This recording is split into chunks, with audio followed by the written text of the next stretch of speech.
اللہ تبارک و تعالیٰ کا فرمان عالی شان ہے، جو لوگ خدا کی راہ میں قتل کیے جائے تم انہیں مردہ نہ کہو۔ تو میرے مولا کربلا میں حسین پاک کا سینہ چھلنی چھلنی ہو گیا، بدن کے حصے کٹ چکے ہیں، بازو ایک طرف اور بدن ٹکڑے ٹکڑے ہیں۔ دنیا کہتی ہے حسین فوت ہو گیا، دنیا کہتی ہے حسین کا انتقال ہو گیا، دنیا کہتی ہے حسین کی روح پرواز کر گئی، لیکن اللہ کہتا ہے بل احیا۔ اللہ کیا کہتا ہے؟ بل احیا، وہ زندہ ہے، لیکن حسین کی ایسی زندگی ہے بل احیاء ولکن لا تشعرون۔ اللہ نے شہداء کرام کو ایسی زندگی عطا فرمائی ہے کہ ان کی زندگی کو ہم اگر سمجھنا چاہے بھی تو لا تشعرون، اللہ نے ہمیں وہ سمجھ عطا ہی نہیں کیا کہ ہم شہداء کرام کی زندگی کو سمجھ سکیں۔ اب ایک اور بات المختصر، آپ کہیں گے، آپ کے دماغ میں آٹومیٹک یہ سوال آئے گا، اچھا اگر زندہ ہے تو کھاتے پیتے بھی ہوں گے، زندہ ہے تو کھاتے پیتے ہوں گے، سوتے بھی ہوں گے؟ جی جناب، اس کا بھی اللہ تبارک و تعالی نے جواب دیا سورہ آل عمران میں، وَلَا تَحْسَبَنَّ الَّذِينَ قُتِلُوا فِي سَبِيلِ اللَّهِ أَمْوَاتٌ بَلْ أَحْيَاءٌ عِندَ رَبِّهِمْ يُرْزَقُونَ۔ جو لوگ خدا کی راہ میں قتل کیے جائے تم انہیں مردہ نہ کہو، بلکہ وہ زندہ ہے، اور وہ ایسے زندہ ہے کہ اللہ تبارک و تعالی کی طرف سے انہیں کھانا پینا بھی ملتا ہے۔ بَلْ أَحْيَاءٌ عِندَ رَبِّهِمْ يُرْزَقُونَ۔ یہی سوال نا دماغ میں بار بار آتا ہے کہ اگر زندہ ہے کھانے پینے کی بھی ضرورت پڑے گی۔ لو بھائی، میں نے کوئی حدیث پڑھ کے نہیں سنائی، کوئی مشکات ابو داؤد ترمذی نسائی مسلم بخاری نہیں کہ لوگ اختلاف کر رہے ہیں، یہ تو قرآن ہے نا، یہ تو رب کا کلام ہے۔ تو شہداء زندہ ہے، میرا حسین کل بھی زندہ تھا، آج بھی زندہ ہے، صبح قیامت تک زندہ رہے گا، صبح قیامت تک حسین حسینیوں کے سینوں میں زندہ رہے۔ سبحان اللہ بولیے۔ اور ایک بات سن لیجئے، حضور نے کیا فرمایا؟ اللہم من کنت مولاہ فعلی المولا، اے اللہ میں جس کا مولا میرا علی بھی اس کا مولا۔ حضور کی اس حدیث پر ذرا غور فرمائیے، اس پر تقریر ہو گئی میری، ہاں لیکن پھر بھی میں ایک گوشہ دیتا ہوں، توجہ فرمائیے گا۔ اللہم من کنت مولاہ فعلی المولا، اے اللہ میں جس کا مولا میرا علی بھی اس کا مولا، میرا نبی کس کا مولا ہے؟ توجہ فرمائیے گا، میرا نبی تمام نبیوں کا نبی ہے، سبحان اللہ بولیے۔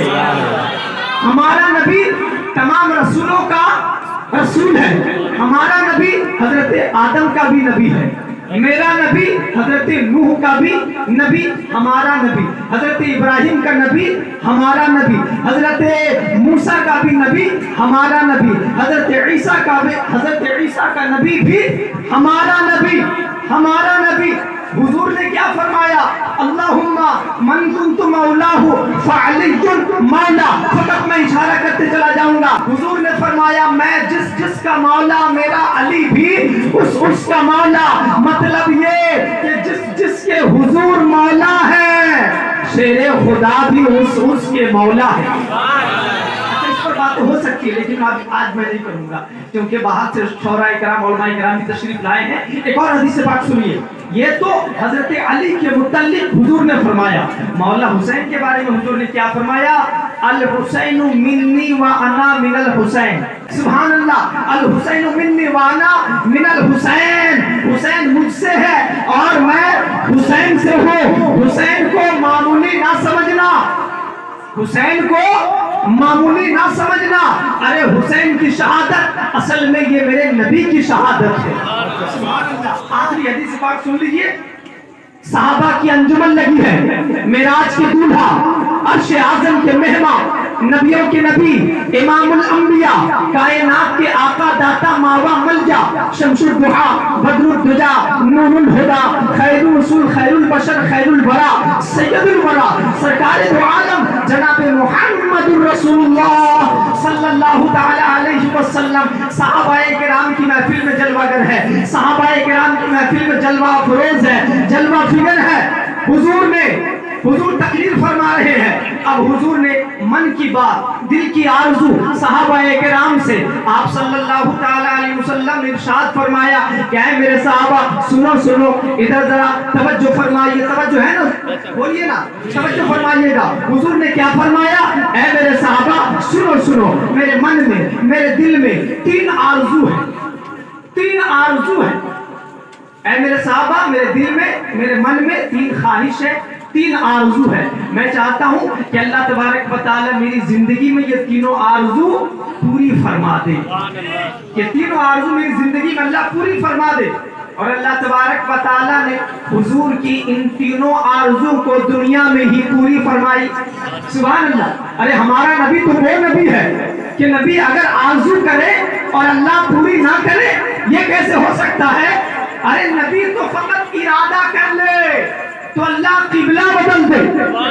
فرمانا نبی اگر نماز میں ارادہ کر لے کہ میرے مالک و مولا مجھے میرا پرانا والا قبلہ چاہیے، اللہ تبارک و تعالی نے فوراً جبریل کو بھیجا. قد نرى تقلب وجهك في السماء فلنولينك قبلة ترضاها فول وجهك شطر المسجد الحرام. نبی اگر نماز میں ارادہ کر لے تو اللہ تعالیٰ فوراً قرآن نازل فرماتا ہے. اللہ اپنے محبوب کے ارادے کو اس طرح قبول فرماتا ہے کہ نماز میں ہی اللہ قبلہ بدل دینے کا حکم فرماتا ہے. یہ تو حضور آرزو فرما رہے ہیں. آرزو، تمنا، خواہش ہے. میرے صحابہ، میرے من میں، میرے دل میں تین آرزو ہے. پہلی آرزو، میں چاہتا ہوں کہ میرا مشن، توجہ فرمانا، حضور کا مشن کیا تھا؟ حضور کا ٹارگٹ کیا تھا؟ کہ پوری دنیا میں دین اسلام پھیل جائے. توجہ فرمانا، حضور کا مشن کیا تھا؟ پوری دنیا میں اسلام پھیل جائے. یہ میری پہلی آرزو ہے. دوسری آرزو، میرا اٹھنا بیٹھنا، میرا سونا جاگنا، یہ ہر گھر تک پہنچ جائے. تیسری آرزو میرے صحابہ، میری تیسری آرزو یہ ہے کہ میں خدا کی راہ میں شہید ہو جاؤں. میں خدا کی راہ میں قتل کیا جاؤں. یعنی میں چاہتا ہوں کہ میں اللہ کی راہ میں شہید ہو جاؤں. یہ حضور کی آرزو ہے، یہ حضور کی خواہش. اب ذرا غور فرمائیے، اللہ تبارک و تعالیٰ نے حضور کی ان تین آرزوؤں کو پائے تکمیل تک پہنچانے کے لیے، اللہ تبارک و تعالیٰ نے حضور کی ان تین آرزو کو پوری کرنے کے لیے تین قسم کے لوگوں کا انتخاب فرمایا، تین طبقے کے لوگوں کو چنا. پہلی آرزو، میرا مشن پوری دنیا میں پھیل جائے. اللہ نے اس کے لیے اصحاب پیغمبر کو چنا. لا کے بولیے نا سبحان اللہ. پہلی آرزو، میرا مشن پوری دنیا میں پھیل جائے. اس آرزو کو پوری کرنے کے لیے اللہ نے حضور کو ابو بکر عطا کیا. سبحان اللہ. عمر عطا کیا، عثمان عطا کیا، علی عطا کیا، طلحہ و زبیر، عبد الرحمن بن عوف اور ابو عبیدہ ابن جرہ جیسے جلیل القدر صحابہ کرام کو عطا کیا. بولے نا سن لیو. اور ہمارا عقیدہ ہے کہ اللہ اور پیغمبر کے بعد، اللہ اور انبیاء کے بعد ابو بکر جیسا کوئی نہیں، عمر فاروق جیسا کوئی نہیں، عثمان غنی جیسا کوئی نہیں، مولا علی شیر خدا کے جیسا کوئی نہیں. پہلی آرزو، میرا مشن پوری دنیا میں پھیل جائے.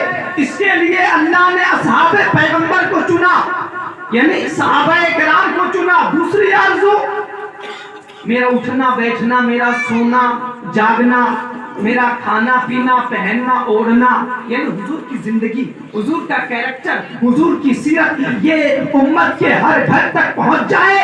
اس آرزو کو پوری کرنے کے لیے اللہ نے اہل بیت اطہار کو چن لیا. اہل بیت اطہار کو چنا. اور تیسری آرزو کہ حضور اللہ کی راہ میں قتل کیے جائے. یعنی حضور تیسری آرزو کیا تھی حضور کی کہ میں اللہ کی راہ میں شہید ہو جاؤں.